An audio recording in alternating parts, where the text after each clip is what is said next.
آج نوجوانوں کا، بزرگوں کا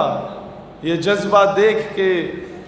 مجھے یقین ہو چکا ہے کہ وہ وقت دور نہیں ہے جب خلافت عثمانیہ کا پرچم دوبارہ ملا عمر مجاہد کا دور واپس آنے والا ہے انشاءاللہ، کہ آج کے بعد پاکستان امریکہ کے کہنے پہ جنگیں نہیں لڑے گا انشاءاللہ تعالی۔ آج کے بعد پاکستان اپنے فیصلے خود کرے گا، اور جب یہی جذبہ رہا تو انشاءاللہ تعالی پاکستان وہی جہاد کرے گا جسے جہاد کہتے ہیں انشاءاللہ تعالی۔ کشمیر کا فیصلہ آدھا گھنٹہ کھڑے ہو کے احتجاج کرنے سے نہیں ہوگا، عملی طور پہ ہوگا انشاءاللہ۔ یہاں میں نے وہ پرچم دیکھا کلمے والا، اور مجھے یاد آ گیا وہ افغانستان کا دور۔ میں انہی کو، ان غازیوں کو میں یہ بات بتانا اس لیے ضروری سمجھتا ہوں کہ آج تک ہمیں یہ کہا گیا کہ پیسے نہیں ہیں، ہم غریب ہیں، ہم منگتے ہیں،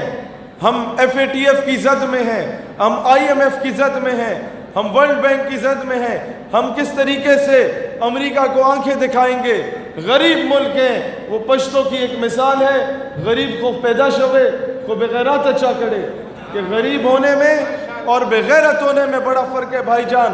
غریب ملا عمر مجاہد بھی تھا، غریب افغان طالبان بھی تھا، اس کے پاس ہتھیار نہیں تھا، اس کے پاس یہ سوٹیاں تھیں،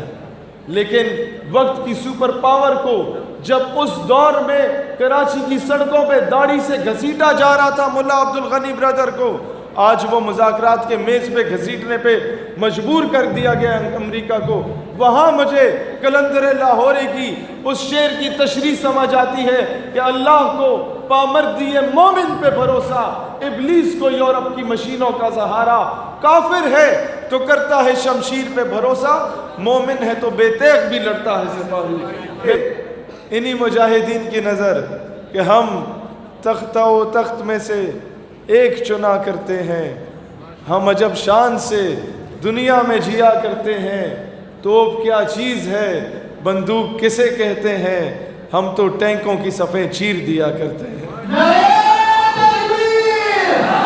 اور اسی وقت سے ملتا ہے شہادت کا سبق جب اپنی ماں کی گود سے دودھ پیا کرتے ہیں۔ دوستان ذی وقار، ہمارا پچھلے 20 سالوں سے مشرف کے دور کے بعد سے رویہ معذرت خواہانہ رہا ہے۔ ہم لوگوں نے جب تک دلیری سے مقابلہ کرنا نہیں سیکھا، یاد رکھنا یہ غلط کہتے ہیں تمہیں کہ اسلام یہ کہتا ہے ایک گال پہ کوئی تھپڑ مارے تو دوسری آگے کرو، نہیں، یہ میرا مذہب نہیں ہے۔ وہ تو کہتا ہے قرآن کا قانون ہے، خون کا بدلہ خون ہے، ہاں معاف کر دو تو بہتر۔ دوستان ذی وقار، جب تک یہ بزدلی، جب تک یہ بغیرتی، جب تک یہ معذرت خواہانہ رویہ ہماری ریاست اپناتی رہے گی، تب تک پاکستان کی بیٹیاں عافیہ صدیقی کی صورت میں اٹھا کے دشمن لے کے جاتا رہے گا، جب تک آپ کا یہ ریمنڈ ڈیوس کو باعزت بری کیا جائے گا، تب تک رات کی تاریکی میں نور خان ایئر بیس سے کرنل جوزف کو باعزت باہر بھگا دیا جائے گا۔ آج ضرورت اس امر کی ہے، ہم حکام بالا سے بھی کہتے ہیں کہ خدا کا خوف کرو۔ یہ قوم بجلی نہیں ہے نہ ملے، پانی نہیں ہے نہ ملے، گیس نہیں ہے نہ ملے، ہم گھاس کھانے کو تیار ہیں، لیکن امریکہ کا وہ جو ایڈ ہے اس پہ ہم لعنت بھیجتے ہیں، لعنت بھیجتے ہیں، لعنت بھیجتے ہیں، وہ ہمیں نہیں چاہیے۔